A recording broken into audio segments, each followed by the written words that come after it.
अगर आपको यह लगता है कि मेरे जीवन में बहुत से बुरे काम किए हुए हैं और अब इन गलत कामों को सुधारने के लिए कोई भी विकल्प नहीं है, तो आपको गौतम बुद्ध के जीवन की यह कहानी एक बार जरूर सुननी चाहिए। तो चलिए कहानी को शुरू करते हैं। एक दिन गौतम बुद्ध श्रावस्ती के एक गांव में भिक्षा लेने के लिए पहुंचते हैं। जब गांव में प्रवेश करते हैं तो देखते हैं कि पूरे गांव में सन्नाटा छाया हुआ है।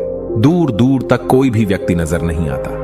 बुद्ध उस गांव के पहले द्वार पर जाते हैं और कहते हैं कि मुझे भिक्षा दो, पर भीतर से बाहर कोई नहीं आता। बुद्ध दूसरे द्वार पर जाते हैं, पर कोई दरवाजा नहीं खोलता है। तीसरे द्वार पर जाते हैं, पर उस द्वार से भी कोई व्यक्ति बाहर नहीं आता। फिर अचानक से एक दरवाजा खुलता है, जिसमें से एक व्यक्ति बाहर निकलता है। वह जल्दी से बुद्ध का हाथ पकड़ता है और उन्हें अपने घर में ले जाता है और कहता है कि क्षमा करें बुद्ध, पर इस समय आप बाहर नहीं जा सकते। अंगुलीमाल को श्रावस्ती की सीमा पर देखा गया है। सभी गांव वाले डर के मारे अपने अपने घरों की खिड़कियां और दरवाजे बंद करके बैठे हुए हैं। बुद्ध उस व्यक्ति से पूछते हैं कि कौन है ये अंगुलीमाल और उससे इतना भय क्यों है। वह व्यक्ति कहता है कि अंगुलीमाल राक्षस है। उसे जो भी मनुष्य मिलता है, बच्चा, वृद्ध, स्त्री, पुरुष, यहां तक कि सन्यासी भी, वह किसी को भी नहीं छोड़ता है। बुद्ध उनसे पूछते हैं कि वह धन के लालच में ये सब करता है क्या। वह व्यक्ति कहता है कि नहीं, उसे धन का कोई लालच नहीं है। वह जब भी किसी आदमी को मारता है तो उसकी उंगली काटकर अपने गले की माला बनाता है। इसीलिए उसका नाम अंगुलीमाल पड़ गया है। और यह भी सुना है कि जब उसके गले की माला में 100 उंगलियां पूरी हो जाएगी तो उसकी विनाशक शक्तियां और भी ज्यादा बढ़ जाएगी। बुद्ध कहते हैं, आभार हो आपका जो आपने मुझे उसके बारे में बताया। फिर वह व्यक्ति बुद्ध से कहता है कि कृपा कर आप बाहर न जाइए, क्योंकि वह आप पर भी वार कर सकता है। बुद्ध कहते हैं, भय से अपनी राह छोड़ दो। ऐसा मैंने कभी नहीं किया। मुझे भिक्षा मांगता देख जन जन के हृदय में अंगुलीमाल का भय कम होगा। फिर वह व्यक्ति कहता है, नहीं बुद्धा, मत जाइए, वह बहुत ही ज्यादा खतरनाक है। बुद्ध कहते हैं कि वह खतरनाक नहीं, बल्कि वह दुखी है और मुझे उसके पास जाना होगा, क्योंकि उसे मेरी जरूरत है। इतना कहते हुए बुद्ध उस व्यक्ति के पास से चले जाते हैं। कुछ दूर चलने के बाद बुद्ध वन में प्रवेश करते हैं। वन में चारों ओर एक सन्नाटा छाया होता है। दूर दूर तक न तो कोई मनुष्य न कोई पशु पक्षी दिख रहा होता है, पर गौतम बुद्ध अपने मार्ग में आगे बढ़ते रहते हैं। अचानक बुद्ध के सामने अंगुलीमाल आकर खड़ा हो जाता है। उसका अवतार इतना डरावना है कि कोई भी व्यक्ति उसे देखकर ही भयभीत हो जाए। उसके गले में उंगलियों की माला होती है, चेहरा और हाथ रक्त से भरे होते हैं और शरीर बलशाली होता है। उसका अवतार इतना भयानक होता है कि किसी भी साधारण व्यक्ति के प्राण तो उसे देखते ही निकल जाए, पर बुद्ध पर अंगुलीमाल के डरावने अवतार का कोई असर नहीं होता है। बुद्ध थोड़ी देर तक एक शांत मुस्कुराहट और ठहराव के साथ अंगुलीमाल की तरफ देखते हैं। फिर बिना उससे कुछ भी कहे उसकी बगल से निकलकर अपने मार्ग में आगे बढ़ जाते हैं। बुद्ध को ऐसा करते देख अंगुलीमाल को यह समझ नहीं आता है कि उसके साथ ये हो क्या रहा है। वह मन ही मन सोचता है कि मुझे देखकर लोग या तो भाग जाते हैं या मुझे देखकर मर जाते हैं या मुझसे अपने प्राणों की भीख मांगने लगते हैं। मैंने कई सन्यासियों को भी मारा है, पर मैंने आज तक कोई ऐसा व्यक्ति नहीं देखा जो मुझे नजरअंदाज करके अपने मार्ग में आगे बढ़ जाए। या तो इसने मुझ पर ध्यान नहीं दिया होगा, या फिर हो सकता है कि यह देख ही ना सकता हो। पर मुझे इससे क्या मतलब, मुझे तो अपने गले की माला पूरी करनी है। अंगुलीमाल बुद्ध को आवाज लगाता है, ऐ साधु रुक। फिर भी गौतम बुद्ध अंगुलीमाल को नजरअंदाज करते हैं और अपने मार्ग में आगे बढ़ते रहते हैं। अंगुलीमाल बहुत ज्यादा क्रोध में बुद्ध को आवाज लगाता है, ऐ साधु रुक।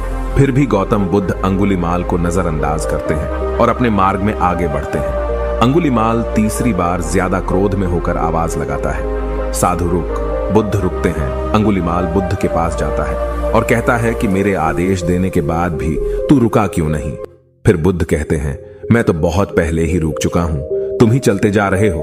अंगुलीमाल ये समझ ही नहीं पाता है कि बुद्ध क्या कह रहे हैं, पर वह इतना जरूर समझ जाता है कि सामने खड़ा व्यक्ति उससे थोड़ा भी नहीं डर रहा है। अंगुलीमाल बुद्ध को डराने के लिए चिल्लाकर पूछता है, साधु मुझसे भय नहीं लग रहा है क्या, मैं आदिमानव हूं। बुद्ध कहते हैं कि नहीं, तुम मानव हो।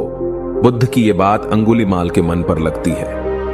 पहली बार उसे किसी ने मानव कहा था, पर वह इस बात को नजरअंदाज करने का प्रयास करता है। और बुद्ध से पूछता है कि ऐ साधु, तूने ये क्यों कहा कि तू कब का रुक चुका है, जबकि तू तो चल रहा था, और तूने ये क्यों कहा कि मैं नहीं रुका। बुद्ध कहते हैं कि मैं बहुत पहले ही रुक चुका हूं, यानी मैंने ऐसे सारे बुरे काम करना पहले ही छोड़ दिया है जिससे कि व्यक्ति को कष्ट पहुंच सकता है। सब जीना चाहते हैं, बस तुम उन्हें दया की भावना से देखने का प्रयास करो। गौतम बुद्ध के ये शब्द दोबारा से अंगुलीमाल मन पर चोट करते हैं, पर वह दोबारा से बुद्ध की बातों को नजरअंदाज करने का प्रयास करता है। इस बार वह बहुत गुस्से में था। उसने भयानक तलवार लेकर बुद्ध के पास आकर उसकी गर्दन पर रख दी।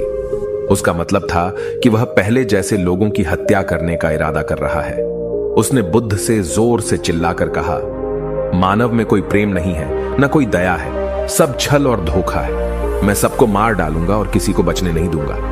बुद्ध ने उससे कहा, तुमने बहुत लोगों को दर्द दिया है। बुराई और क्रूरता इंसान की अज्ञानता के कारण होती है। ईर्ष्या, द्वेष, मोह और माया, ये सब भी अज्ञान से उत्पन्न होते हैं। लेकिन कुछ लोग ऐसे भी होते हैं जिनके अंदर दया और समझ की एक प्रकार की रोशनी जागती है।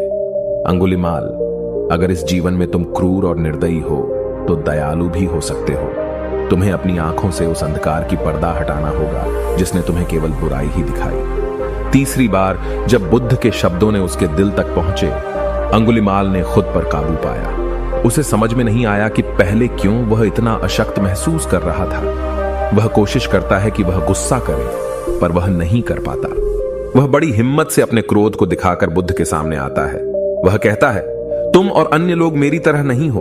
बुद्ध उससे कहते हैं कि सब लोग एक समान होते हैं, बस वे जागरूक होते हैं, और यह सिद्ध कर रहे हैं कि सभी में जागरूकता की क्षमता होती है। उसका मार्ग क्रूरता को दया में बदल देता है। अंगुलीमाल, तुम वर्तमान में घृणा की दिशा में चल रहे हो। बस यहां रुको, तुम में यह शक्ति है कि तुम दया की ओर बढ़ सकते हो। ऐसा सुनकर अंगुलीमाल की तलवार उसके हाथों से गिरकर जमीन पर आती है। उसकी आंखों से आंसू बहने लगते हैं। कितना समय तक कोई बुद्ध को अनदेखा करेगा। अंगुलीमाल रोते हुए बुद्ध से पूछता है कि क्या वह वही है जिन्हें लोग बुद्ध कहते हैं, जो लोगों को मुक्ति के मार्ग पर चलना सिखाते हैं। हाँ, मैं वही हूं। मैं तुम्हें मुक्ति के मार्ग पर ले जाना चाहता हूं। तब अंगुलीमाल कहता है, पर मैं अब बहुत दूर चला गया हूं। मैंने बहुत सारी हत्याएं की हैं, बहुत बुरे काम किए हैं। मैं अब चाहकर भी वापस नहीं आ सकता और मेरा वापस लौटना असंभव सा लगता है। लेकिन बुद्ध कहते हैं कि कुछ भी असंभव नहीं है। जब तुम जागते हो तभी सुबह होती है।